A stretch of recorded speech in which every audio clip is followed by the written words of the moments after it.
there? 10:29. Oh, but they got the right time up there on the clock. 9:28. What the heck? Also make sure You before have you to change leave. that time. Oh, that's right. Right before the solstice Right. Alice, service. Jim wanted to, I'm over here. Just make sure that I'm ready before you just Okay, start. I'm still trying to get the streaming going. okay.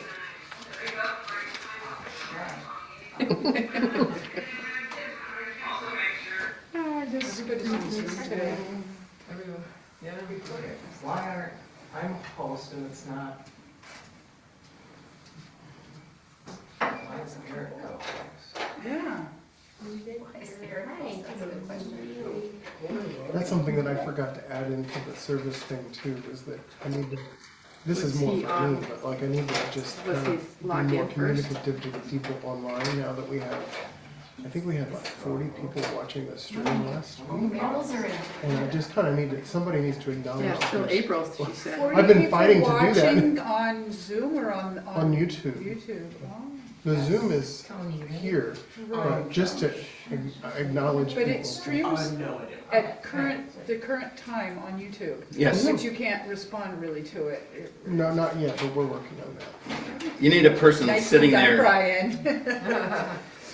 Yeah, you need a person sitting there just monitoring Yeah, YouTube and then answering comments or whatever. Oh. I And we're not to that point yet. No. Well, we need one of those people who shows up to do that. Yeah.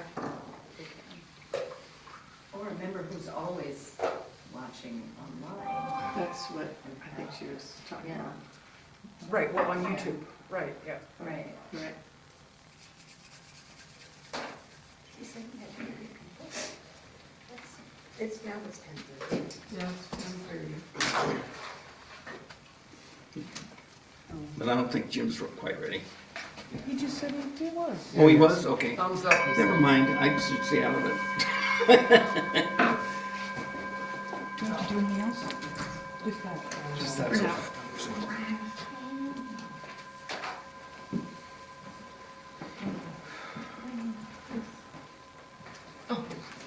See, I've been away. Let's see. Come, come, whoever you are, wonder, worshiper, lover of leaving. Ours is no caravan of despair.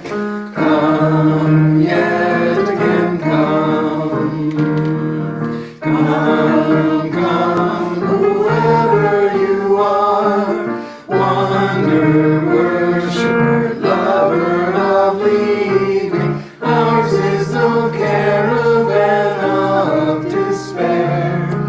Come, yet again come. Good morning, Morning.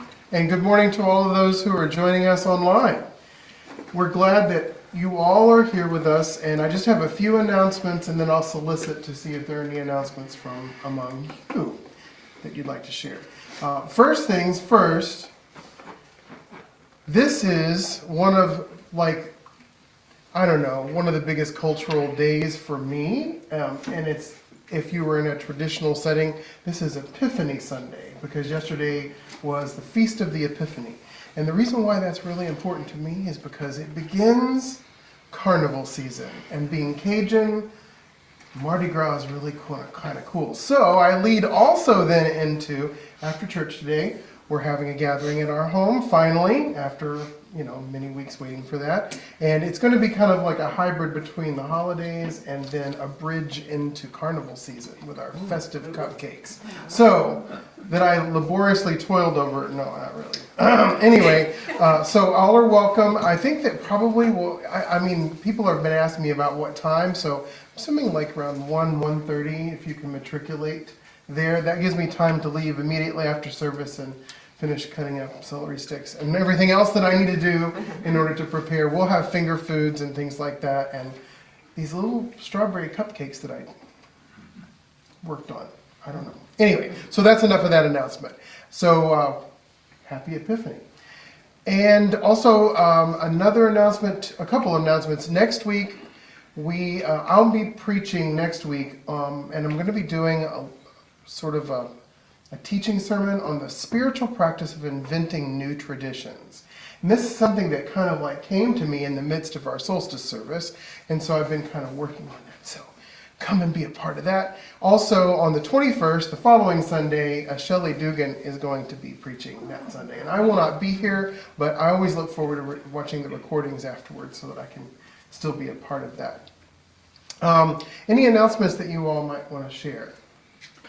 Common Good is the 22nd of January, in person at River Hills Methodist Church. And that's an interfaith discussion group. Yes, socializing opportunity.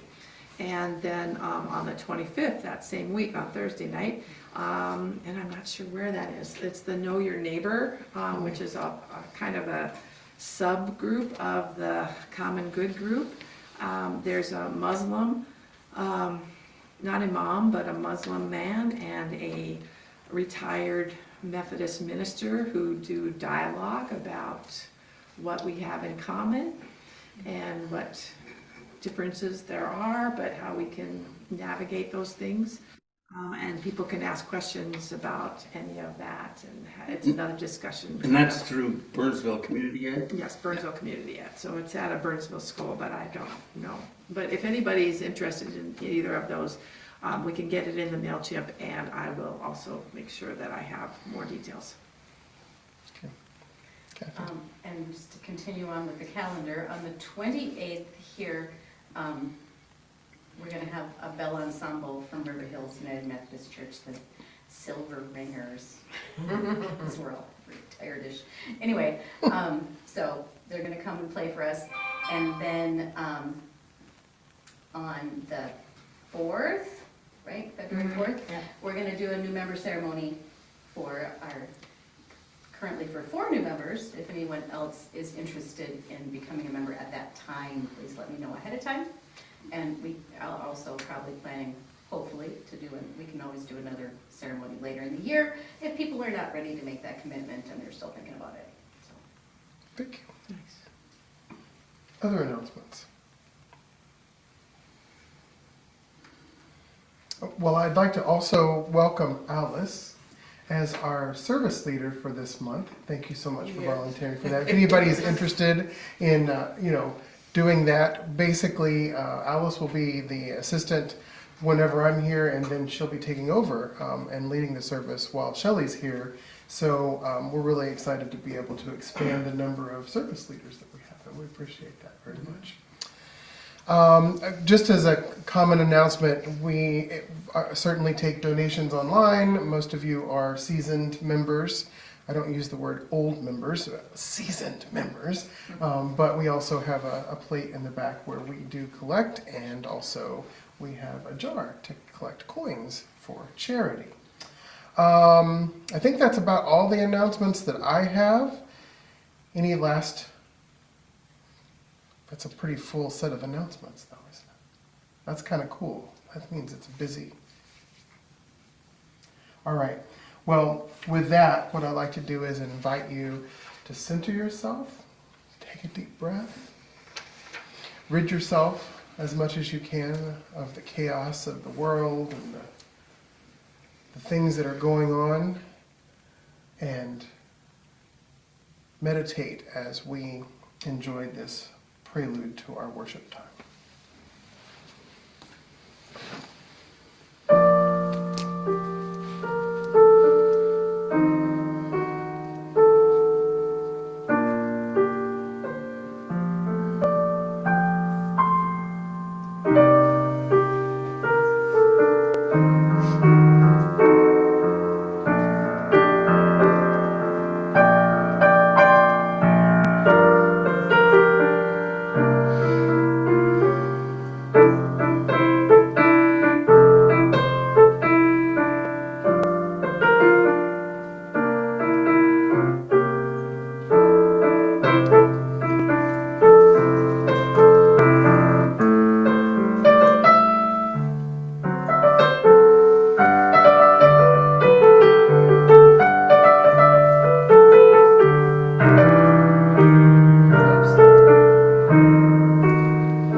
invite you to rise as you are able and join me in the opening words.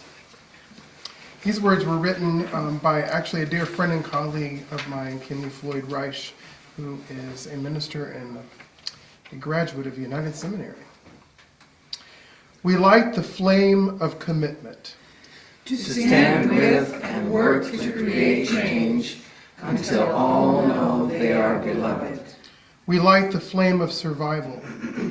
Grateful for our lives, remembering in love those lost along the road. We light the flame of change. Committing to recenter toward love in hearts, in minds, in our world. We light the flame of hope. Loving each other, building community, even when it's uncomfortable. We light the flame of knowledge. Following the path of justice, justice that is love embodied. We light this flame of radical love. To speak out for those who have been silenced, those who have been rejected for who they love, those who have been persecuted for who they are. Those who have been bullied for daring to be bold.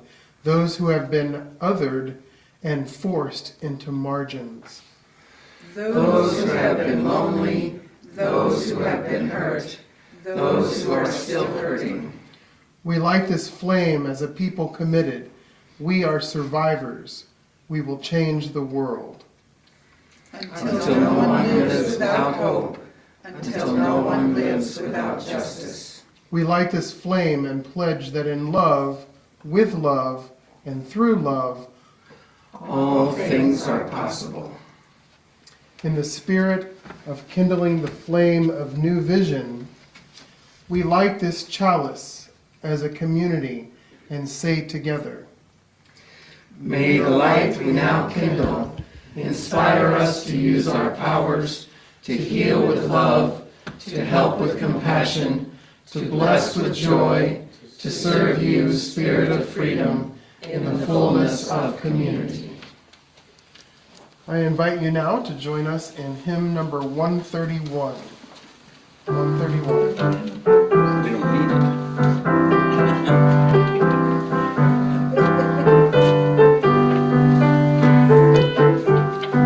We don't really don't need it. Love will guide us, peace has tried us, hope inside us will lead the way on the road from free to giving. Love will guide us through the hard night. If you cannot sing like angels, if you cannot speak before thousands, you can give from deep within you. You can change the world with your love. Love will guide us, peace has tried us, hope inside us will lead the way on the road from greed to giving. Love will guide us through the hard nights. Please be seated. We gather together as a community of seekers to honor the interdependence of life, to respect the dignity of all, and to honor the land we walk humbly upon. Friends, let us acknowledge that we now stand and sit upon the traditional territories of the indigenous people, the Dakota, for whom this very county and congregation are named, and others, the members of the original nations of this land, who continue to cry out for justice, preservation, and self-determination. We are blessed with a space, a community, and opportunities to strive to live out our common principles, to bring justice, equity, and compassion into our daily lives, to resist all that threatens the earth and her people, and to live out our dream of a world community of peace, liberty, and justice for all. Let these thoughts carry us forth as we journey and worship together. It is at this time that we invite you to come forward, if you are so moved to do so, and light a candle of joy and or concern, and share that if you would like to.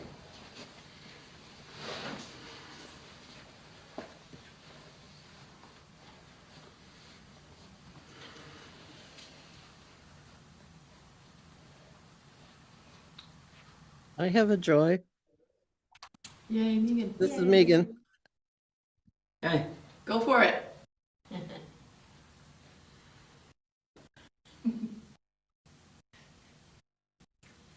Go, Megan. She muted herself. Oh, you muted yourself. Sorry about that. I wanted to thank everybody for the beautiful bouquet that I received the other day. The Get Well bouquet. It's Yeah. it's it's so bright and cheerful, and it just gives me joy. Thank you. We're glad.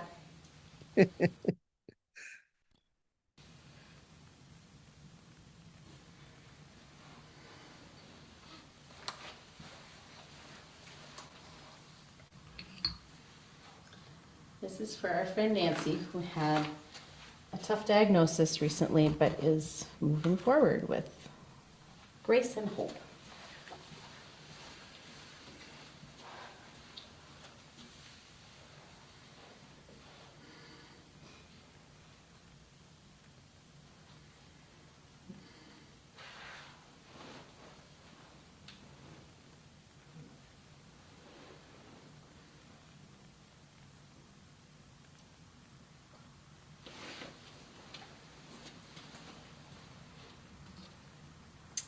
This is for my dad, who will turn 88 on Friday.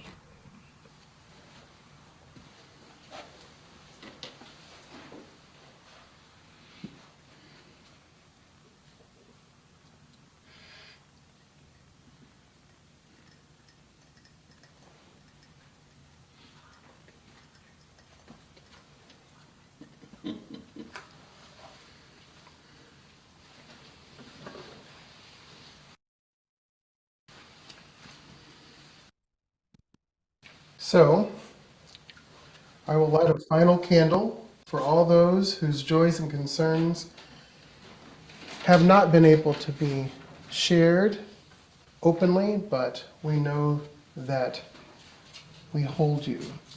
May we know that whatever befalls us in life, we are held in the loving embrace of this community. And now we say together, we hold you in our hearts. Our speaker today is Sana DelCorazon, who spoke with us last year, getting used to saying last year, and will be sharing a video with us. And as we did with Barbara, I'm going to be facilitating that discussion afterwards. And it's kind of, I think, one of those nuances that came to us during the pandemic. If there was anything that came out of it that was positive, we learned how to do things a little differently. So I'm so glad. She has a wonderful backdrop in her video, being she's in Puerto Rico right now, and that's why she couldn't be here in person. But we had a lot of positive responses to Sana, so I invited her to speak with us again. And she has asked me to do this reading, and also we're going to have a little image on the screen that this reading is about. So I want to make sure when you hear me say something about this image, it's the image on the screen that you'll be seeing. So this is a reading from Reverend Tess Baumberger, and this is there's a publication that Sana and I both love, and many people may know about it. It's called Soul Matters, and a lot of the people in the theological world nowadays contribute to this, and so I'd like for you to hear these words and then look at the image that it concerns. At the center of this image is love, the heart of universalism, that eternal and all-conquering force. Around it and from it flows values that express that love. This love that sits at the center of this image is not sentimental love or romantic love. It is the love we grow in our communities, a deep and abiding love that affirms our worth no matter what we do or don't achieve or believe. This love is a belief in ourselves and in one another that nothing can rip apart. This love affirms our interdependence. It is a love that says we all deserve to be loved, whether we have been hurt or have hurt others.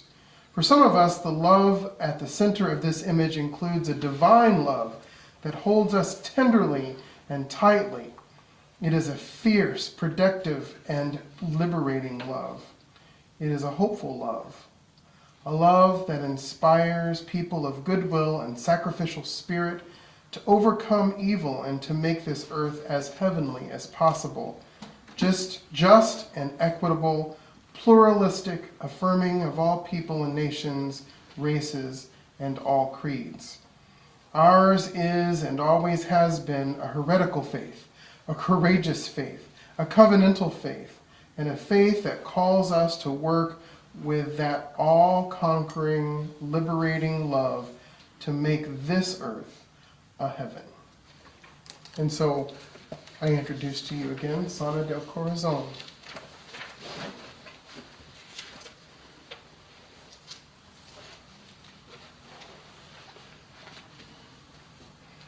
Good morning, Dakota Unitarian Universalist Church. This is Sana DelCorazon. I use she, they pronouns.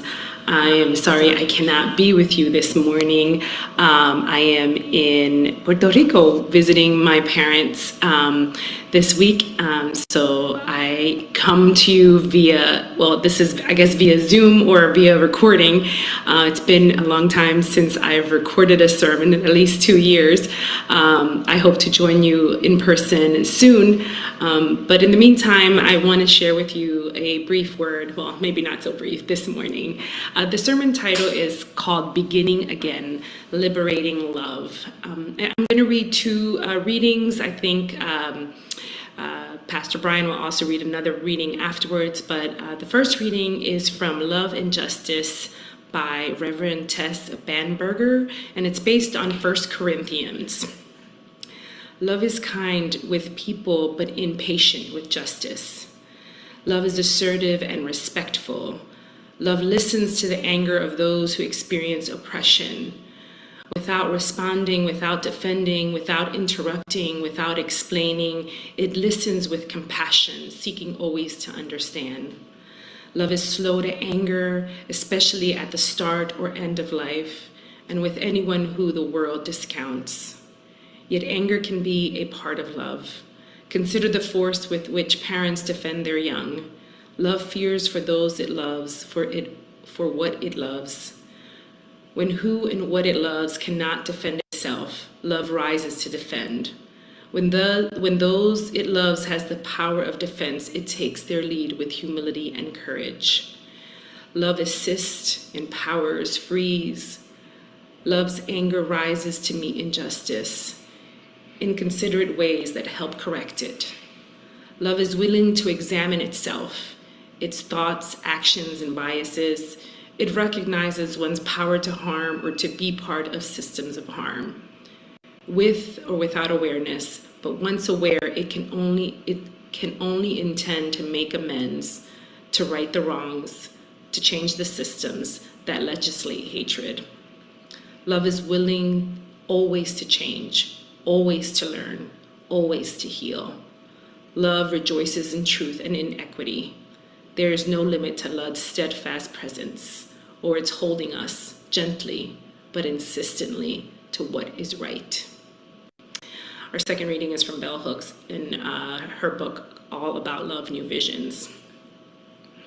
The moment we choose to love, we begin to move against domination, against oppression. The moment we choose to love, we begin to move towards freedom, to act in ways that liberate ourselves and others. Let's take a deep breath as we prepare for the sermon. One more. Again, inhale, exhale. There's no shortage of poems, songs, paintings, books, and artwork about love. I had to restrain myself this morning from just reading all of these things. But the love I am talking about is not a sentimental love or even a romantic love. The love I'm interested in is the love that Reverend Tess Bamberger talks about when she says, quote, "It is the love we grow in our communities, a deep and abiding love that affirms our worth no matter what we do or don't achieve or believe. This love is a belief in ourselves and in one another that nothing can rip apart. This love affirms our interdependence," end quote. A couple of weeks ago, I went to San Diego, California with my family and my in-laws, not a vacation, but a guilt trip, to visit where my spouse spent their holidays as a child growing up. Gina was born and raised in Iowa and looked forward to visiting their maternal grandfather during the winter breaks. This year, we got to share with our offspring the feelings of jumping into the cold ocean in December and sharing Gina's childhood love of tide pools. During this trip, I took a lovely Amtrak ride up the coast to visit a childhood friend of 40 years who I hadn't seen in person since the pandemic. She lives in southern Los Angeles and is Puerto Rican like me. We met in kindergarten when we were 5 years old. She is the member of the Baha'i faith, and this visit I got to learn more about her lovely faith community. I'm not sure how familiar you are with the Baha'i faith, so I'm going to just give a quick overview of the tradition. The Baha'i faith is a religion founded in the 19th century by Baha'u'llah. It initially developed in Iran and parts of the Middle East. The religion is estimated to have about 8 to 5 million followers known as Baha'is, and it's spread throughout most of the world. The central figure of Baha'i faith is Baha'u'llah, who claimed to be a prophet in 1863. He endured both exile and imprisonment and saw himself in the lineage of Jesus and Muhammad. The Baha'i community annually elects local, regional, and national spiritual assemblies that govern the religious affairs. And every 5 years, they have an election held for the Universal House of Justice. And this is a 9-member governing institution of the worldwide Baha'i community that is located in Haifa, Israel, near the Shrine of Bab. According to its teachings, religion is revealed in an orderly and progressive way by a single God through the manifestation of God, who are the founders of major world religions throughout the human history. So they believe Buddha, Jesus, Muhammad are noted as the most recent of these religious figures, and then now before Baha'u'llah. Baha'i is regarded as the world's major religion as fundamentally unified in purpose, but diverging in terms of social practices and interpretation. The faith stresses the unity of all people, and at its core teaching explicitly rejects notions of racism, sexism, and nationalism. At the heart of the Baha'i teaching is the goal of a unified world order that ensures the prosperity of all people, creeds, races, classes. My friend Ruby did not grow up religious, and like many people in her community, converted to this faith. It is one of the fastest growing religions, even though it's still relatively small. What I found most interesting, and why I bring this up to you today, is how I saw this faith being practiced. I want to say up front that the Baha'i tradition, like all religions, does have some issues, at least for me. 2 of which are the forbiddance of homosexual relationships and sex, and the forbiddance of participation in partisan politics. They aren't allowed to publicly take a stand on anything political. However, in spite of these shortcomings, in my opinion, I find my friends' religions, their community, very inspiring. Here are some of the ways it's different from how most people practice Christianity. There are no ordained religious leaders. Baha'is devotional meetings happen in community in people's homes. And that is the case in my friend's Ruby's community. There are no sermons and there are no ritualistic ceremonies except for the reading of prayers and the studying of scripture, which happens in small group gatherings. Most everything, all events and gatherings are volunteer led. Folks are encouraged to gather regularly and frequently. The communities are neighborhood based and relatively small. People show up for each other. They go to each other's weddings, funerals, graduations, birthday parties. And when they travel all over the world, they are welcomed by other Baha'i in foreign lands. They are given a meal and a place to sleep, no questions asked. They practice extravagant welcome, at least to the members of the Baha'i faith. I found this community and how they practice their faith refreshing. In a society where religion is something we consume and attend on Sunday mornings and that does not blend with our everyday secular lives, I crave for this sense of community, a way of living that seems to center love and community. I see how they practice their faith as a practice of love and how they constantly seek each other and show up for each other in community.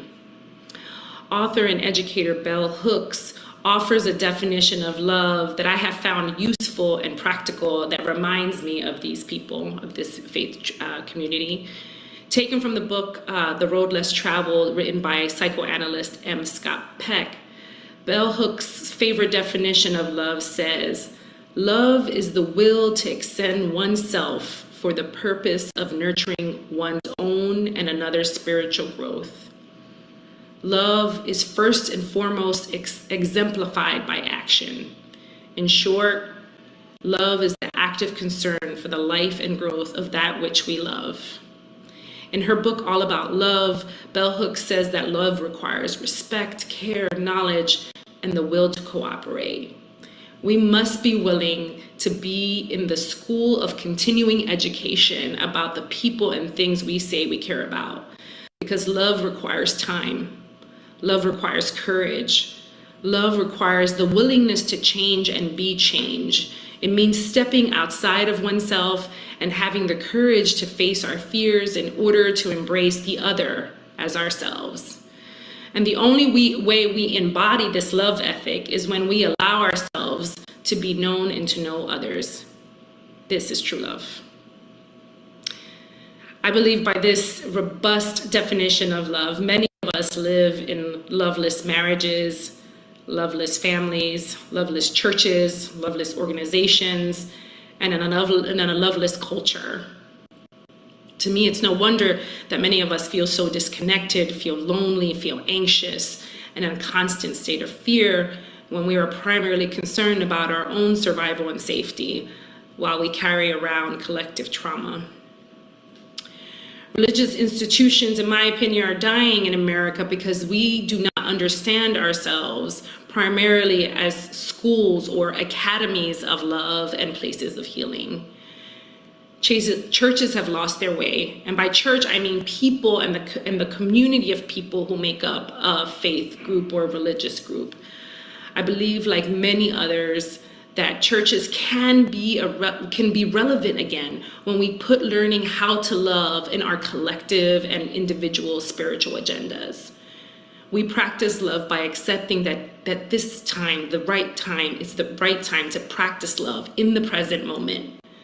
So many of us long to be loved, to love, and think it is something that will happen sometime in the future when our hungry hearts will finally be fed, when we will finally find love in community.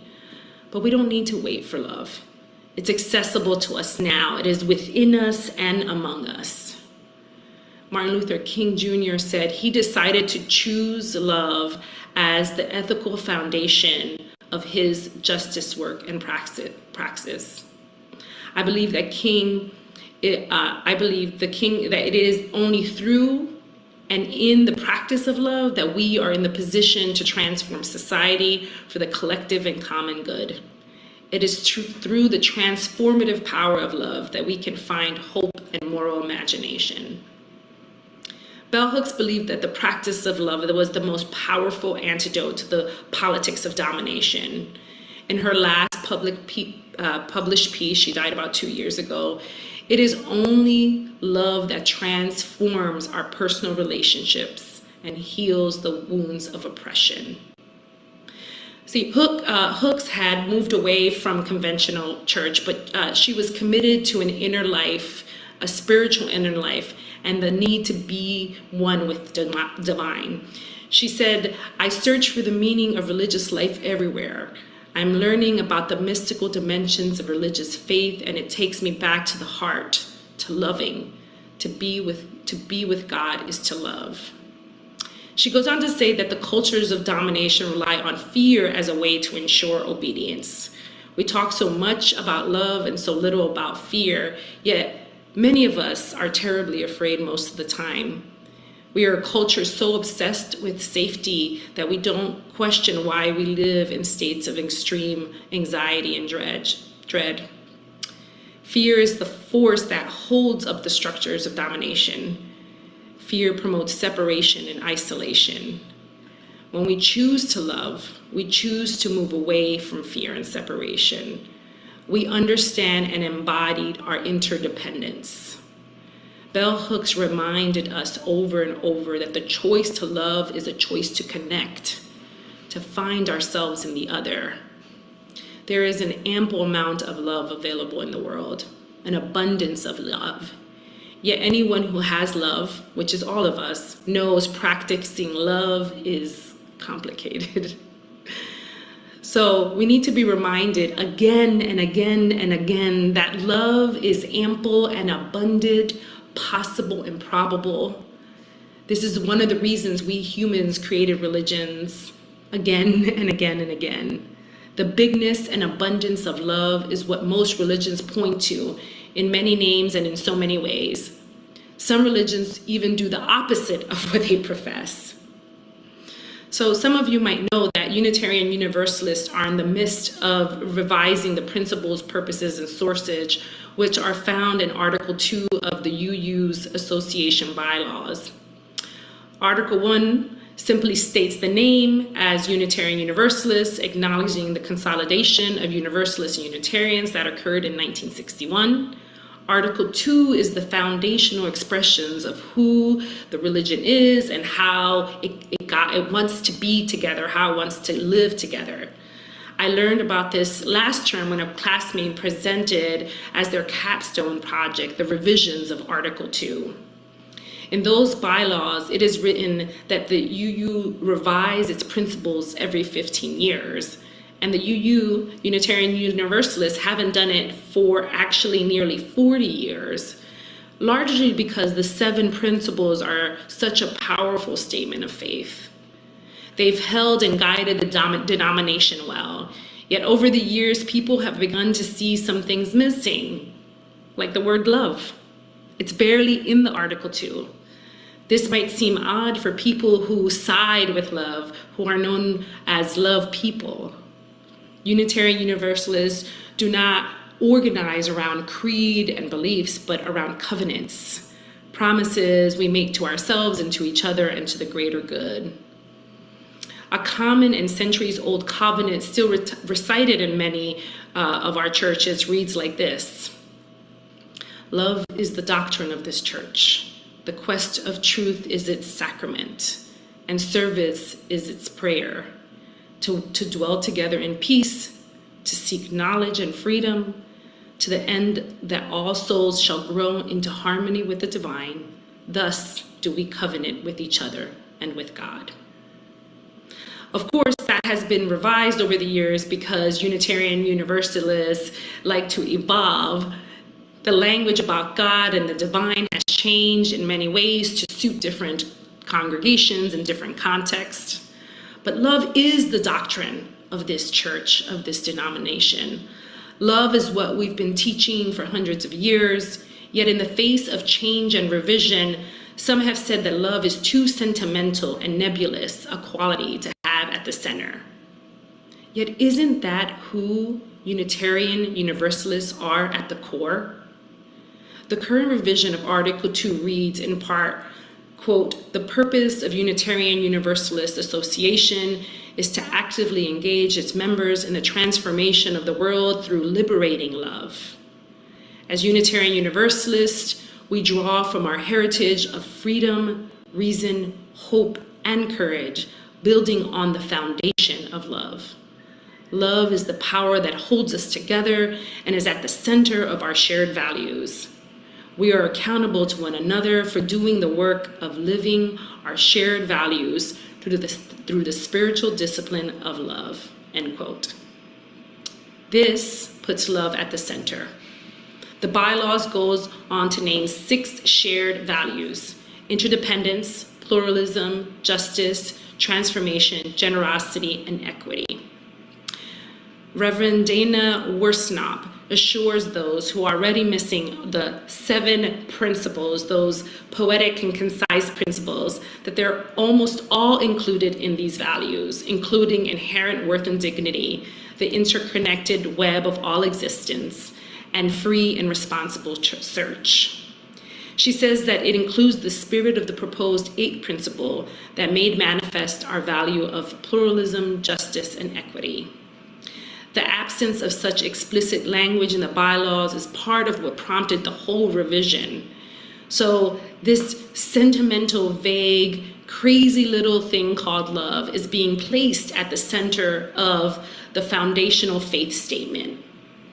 Reverend Dana Worsnop says, how else could it be? In these times, at our present place in culture and history, how can love not be at the center? Unitarian Universalists are more willing than folks of other religious traditions to embrace change and evolution, the scientific theory, and the dynamic in human life and universe. As a non-creedal group, Universal Unitarians are not organized around a set of beliefs written in stone, but covenants and values. UU's value learning, growing, and changing. And as the new statement defines transformation as, quote, we adapt to the changing world. We covenant to collectively transform and grow spiritually and ethically. Openness to change is fundamental to our Unitarian and Universalist heritage. Never complete, never perfect, yet always seeking, learning, and growing. So what does this mean for this congregation? What does this mean for Dakota Unitarian Universalist Church? We gather to create a meaningful community that makes a difference in the midst of suffering and messiness, because strong, effective, and loving churches can positively change the direction of their whole society. It's not just belief or creeds that change society, but individuals and communities who have shared mutual loyalties. Putting love at the center and being loyal to how love calls us to be and act in the world is what will help us be strong and effective as individuals and as a community. The deepest challenge of this faith is keeping love at the center and doing it knowing that the world is always changing and our love must expand and grow and adapt to that change. When we do this best, we are well equipped and prepared to live into the times we find ourselves in. For as James Baldwin told us years ago, nothing is fixed, quote, nothing is fixed forever and ever and forever. It is not fixed. The earth is always shifting. The light is always changing. The sea rises, the light fails, lovers cling to each other, and children cling to us. The moment we cease to hold each other, the moment we break faith with one another, the sea engulfs us and the life goes out. That light is love. May we keep it ever at the center of our lives. Amen, Ashe, and may it be so.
feel like I could just meditate on those words for a really long time.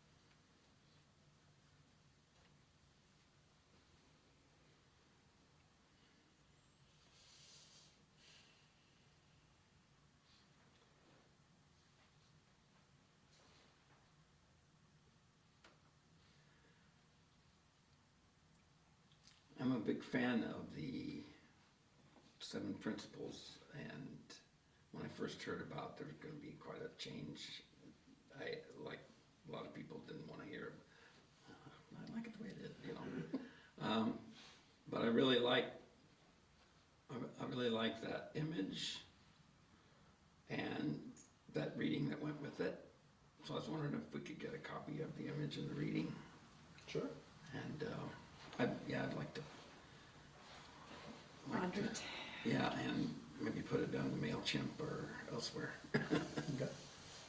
I like that covenant one, that one about, Love is the doctrine. is that the one, I like that one, because, and Kelly kind of went, Chuck went, Brian went. Love is a prayer, or I just, it was the last line that. Yeah, I can't remember the exact quote, but I can certainly also get Prayers, action. a copy. Yeah, I wouldn't mind hearing that more often. I think it's in the hymnal, It's in the hymnal. or at Is least it? one version of it. Right. Yeah, I think so. Okay.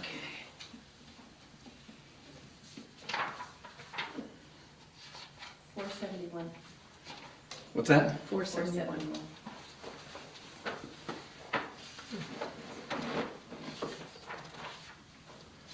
Yeah, Oh, she went by first, yeah. Okay. there's a lot of good readings in here. Service is its prayer, that was what it was. Okay.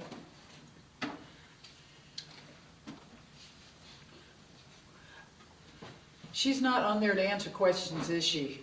No. No. But Brian is. Yeah. She and I conferred about this a lot, so feel free to, you know, see, I can't necessarily speak for her, but I can certainly articulate about this, because we had a lot of discussion via Zoom as she asked me questions about this, so. I heard something, and I'm not sure, you know, there was so much in there, and it was towards the beginning or something. And it made it feel like to, you know, how do you love, right? How do you do it? And then you have to think about lots of different things that you have to do to you know, but one of the things that I heard was revealing oneself, maybe perhaps being vulnerable, but I thought I heard something like that, and that kind of rang a little bell in my head, so. That's one of the hardest parts about loving is you have to be vulnerable to some degree. I mean, we have the responsibility and also the right to protect ourselves, but this is more of the, you know, the rawness of loving and opening oneself to what that really all means. And, you know, going back and remembering a lot of the linguistic stuff that I had to go through in seminary, like learning Latin, and understanding that so many other languages have many different words for love, but we just have love, and we have to describe that love. But I think that that's not necessarily a limitation, is that means that we can continue to create the definition, an evolutionary definition of what it means to love. There's all kinds of phrases like, love isn't love until you can give it away, or love is a verb, not just a noun. And in almost every case, it means that we have to be vulnerable to some degree, because there's a lot at risk whenever you open yourself to love. It reminded me of when Asana was here with Gina, Mhm. and my impression of those two was they were just clearly in love. I mean, it reeked off of them, that couple. And there was that story about one of them asking the other, "What do you dislike about me?" Yeah. And so that's sort of, I guess, part of that whole thing, but. Yeah, but their love too, I agree with you, but their love was a real love. It wasn't the gooey, cotton candy, sticky, I'm in love kind of thing. conditional. It was meaningful. It had boundaries, appropriate boundaries, and never, extinguished or covered up somebody's identity for the sake of the relationship. It was very rich. But true love is unconditional. Right. That's a hard one, though. Yeah, it is hard. But when we find the sweet spot, Right. It takes you to the next, it can transcend things. And that's what I loved about her talk today too, was the reminding us that change is a part of who we are, and that we can grow and be better. And we don't have to be afraid of change for change's sake.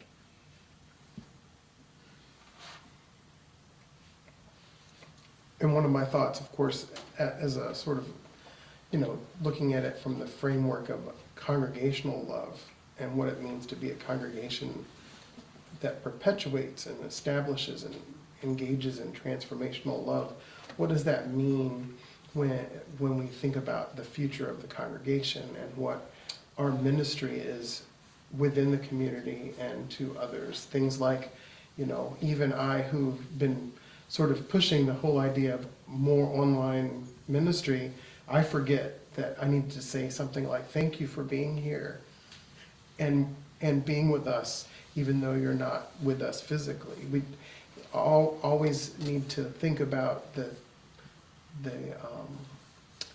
complexities of loving without walls. And I know a lot of this stuff is cliche, but I'm trying to redefine the cliche so that we don't lose it. But what does it mean also? You've heard me say things like, we love the Sunday morning thing, but the majority of people don't love the Sunday morning thing.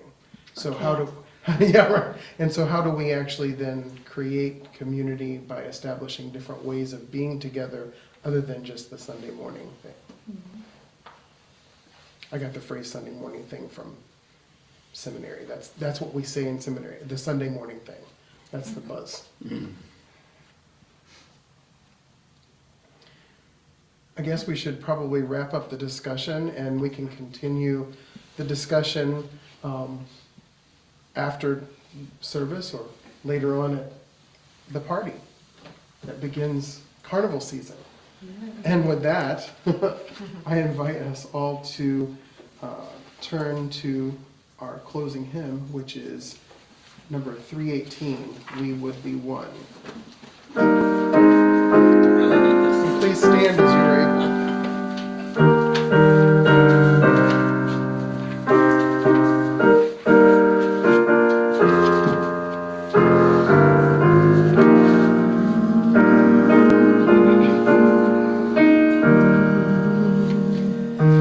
We would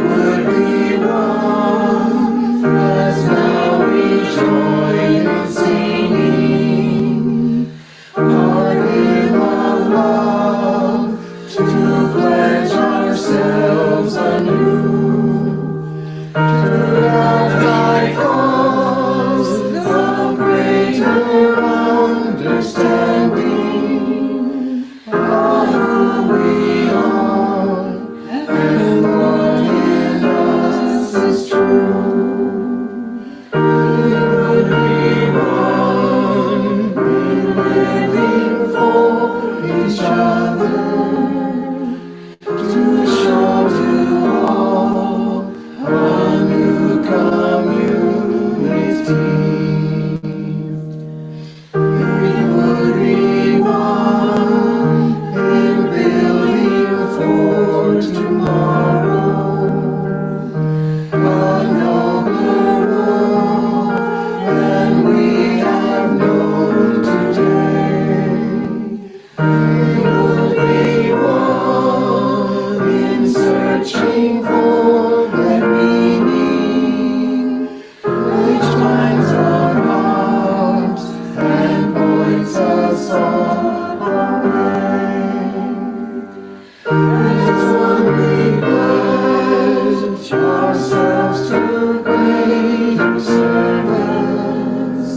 before I share with you the sending insight that Sana sent to me to read, I would just like to remind you that everyone is welcome at our home, and I'm going to scurry out as quickly as possible, and I'll see you all later, but feel free to stop me if you don't have my address, but I know it was on the MailChimp as well.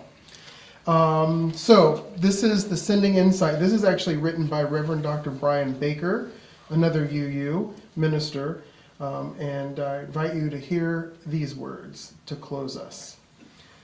The world now is too dangerous and too beautiful for anything but love. May your eyes be so blessed that you see God in everyone. Your ears so you hear the cry of the poor.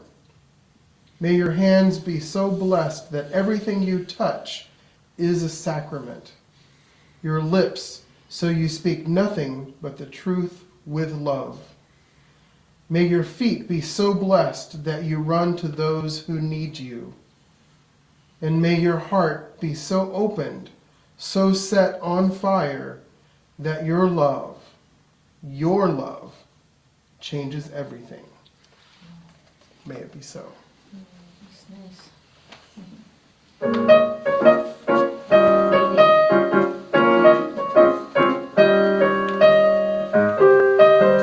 is the dance of life. I'm supposed to put out the candle.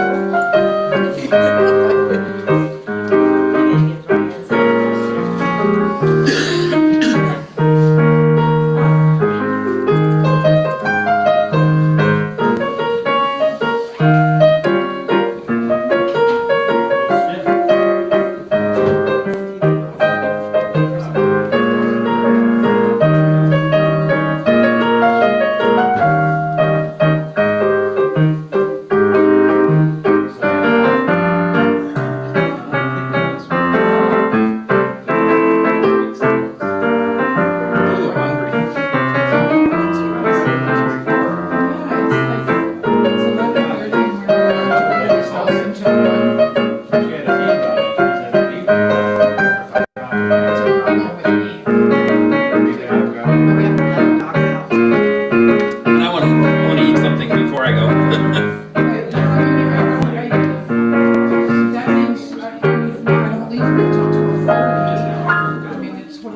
You come out, hang out with us at our house.